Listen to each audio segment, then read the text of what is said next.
अस्सलाम वालेकुम जी, अस्सलाम वालेकुम। तुसां पे तकने हो पंजाबी सकाफत यूट्यूब चैनल और फेसबुक पंजाबी सकाफत। सियाने आखन के नेकी करो तो दरिया भी सट्टो, लेकिन फैसलाबाद ने एक पीर साहब न पीर आसम साहब अगले ध्याड़े उन्हें बंदे ही दरिया भी सट छोड़े न। नेकी उन्हें करके सट्टनी सी बात नहीं गल है, लेकिन उन्हें बंदे ही दरिया भी सट छोड़े न। जियां कि तुसें गी पता वै सारें की कि असें पाकिस्तान आह्ले खासकर लकीर ने फकीर होने आं, असें शार्टकट रस्ता जेह्ड़ा वा ओह् इस्तेमाल करने दी कोशिश करने आं कि जित्थूं असें गी नज़दीकों कोई चीज़ लभ जावै।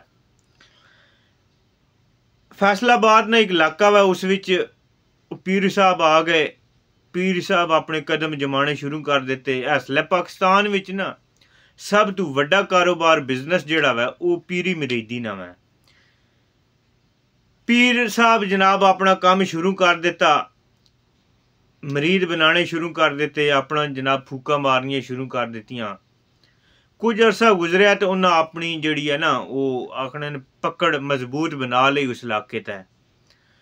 ते कुछ अरसे तो बाद उन्हें आखेआ यार मैं अपने मरीदां विचों ना कुछ मरीदां की उमरे ते भेजना चाहना वा। लोग आखे यार बड़ी चंगी गल है, अपने खर्चे ते भेजना चाहने न। इस इ'यै जेही ते असें मौके लोड़ने आं, खासकर पाकिस्तानी असें जेह्ड़े आं असें शार्टकट लोड़ने आं और लालच विच आ जाने आं। पीर साहब ने कम्म एह् कीता भाई 5 बंदे तैयार कीते जिन्हां की आखी उ'नें भाई तुसां की मैं उमरे ते भेजसां फ्री। पासपोर्ट उन्होंने बन गए, सारा कुछ हो गया, क्लियर हो गया। जिसलै तैयारी होई ते पीर साहब उन्हां की ना 5 बंदियां की ग्रां ने सन, जहरी गल है पिंड थां ने सन, बंदे सादे लोग सन, देहाती लोग बड़े बेह्ले असें लोकां पीरां फकीरें दियां गल्लां विच आ जाने आं। पीर साहब उन्हें गी 5 बैग दिते 5 बंदियां की। 5 बंदे पीर साहब ने खर्चे ते जा रहे न उमरे ते। लोग बड़ी वाह वाह कर रहे न कि यार पीर साहब अपने खर्चे ते लोगों की उमरे ते भेज रहे न फ्री। वो जिसलै बैग उन्हें गी दित्ती उन्हें तो उन्हें गी आखी उन्हें इस विच तस्बीहां ते होर बाकी इस तरह दा समान है ते एह् तुसें की उत्थै सऊदी अरब विच मेरे मरीद मिलसन ते एह् उन्हें गी तोहफा देना होवे ते ओह् लै सन। उन्हें आखेआ ठीक है, बड़े खुश होए भाई पीरां दियां असें तस्बीहां लैके जा रहे हैं। खैर उत्थूं ओह् त्यारी हो गई, फ्लाइट ना टाइम होया ते ओह् जनाब पहुंच गए इस्लामाबाद एयरपोर्ट ते। जदों इस्लामाबाद एयरपोर्ट ते पहुंचे ते इत्थै पता नहीं हुण पीर साहब अपने इलम नाल फूक मारी या पैसे नाल फूक मारी, साढ़े जेह्ड़े इत्थै एयरपोर्ट आह्ला अमला सी उन्हां की कोई चीज़ नज़र ना आई। जहरी गल है उन्हां की दोवां चीज़ां नाल ही नहीं नज़र आवनी, या तो उन्हां पीर साहब फूक मारी अपने इलम नाल तो उन्हां की नज़र कुछ ना आया, या फिर पीर साहब कोई पैसे दिते ते तां वास्ते उन्हां की एयरपोर्ट आह्लें की नज़र ना आया। पीर साहब ने जनाब जेह्ड़े बंदे सन 5 ओह् इस्लामाबाद एयरपोर्ट तो सही सलामत निकल गए।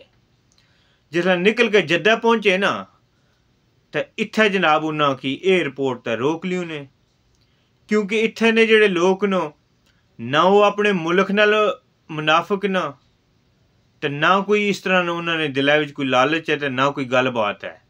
वो अपने मुल्क नाल भी मुखलस न, अपनी जात नाल भी मुखलस न ते सारे कम्म न। उन्हें जनाब जिसलै चैकिंग की ते ओह् जनाब मनशात बरामद हो गई। तस्बीहां विच पीर साहब ने जेह्ड़े कारिंदे सन ना उत्थै साइंसदान बैठे हुए सन जिन्हां ओह् तस्बीहां बनाइयां।